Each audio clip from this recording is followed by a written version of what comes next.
नाज़रीन ॿिए पासे अहम ख़बर अवां सां शेयर कंदासीं। मदे जी माउ मदे जी घर पंहिंजा में अणॼातल जवाबदार घरनि खे बाहि ॾेई फरार। बाहि लॻण सबबि घरनि में पियल सामान सड़ी रख थी वियो आहे। लखे रुपए जो नुक़सान थियो आहे।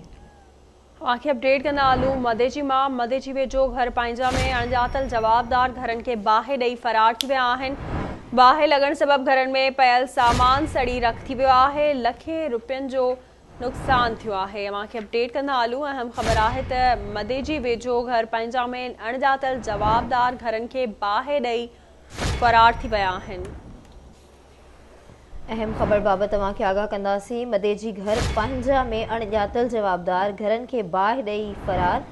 बाहि लॻण सबबि घरनि में पियल सामान सड़ी रख थी वियो आहे। इन जा वधीक तफ़सील वठंदासीं। अब्दुल हकीम सहतो असां सां लाइन ते मौजूद आहे। जी अब्दुल हकीम सहतो, वधीक छा अपडेट आहे?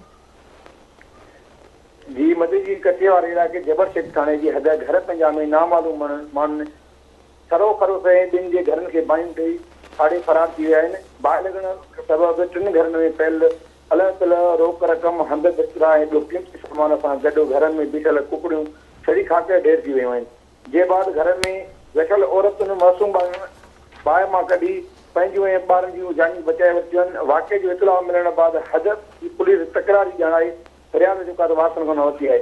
उन मौक़े ते औरतुनि सुमरी खातूं इल्ताफ़ खरोस सरो खरोस पाक किताब शान करे पुलिस ऐं पंहिंजी बिरादरी जे माण्हुनि जी नाजाइज़ी ख़िलाफ़ एहतियाजी मुज़ाहिरो करे दाईंदे चयो आहे त असीं पोरे ते वेल हुयासीं जिते पंहिंजी बिरादरी जा माण्हू खरोस मोर खरोस सोडो खरोस गुलाम क़दर खरोस ऐं दौलत खरोस असांजे घरनि खे बाहियूं ॾेई साड़े फरार थी विया आहिनि ऐं हिन में पुलिस जो का वाक़े जो केस दाख़िल न पई करे।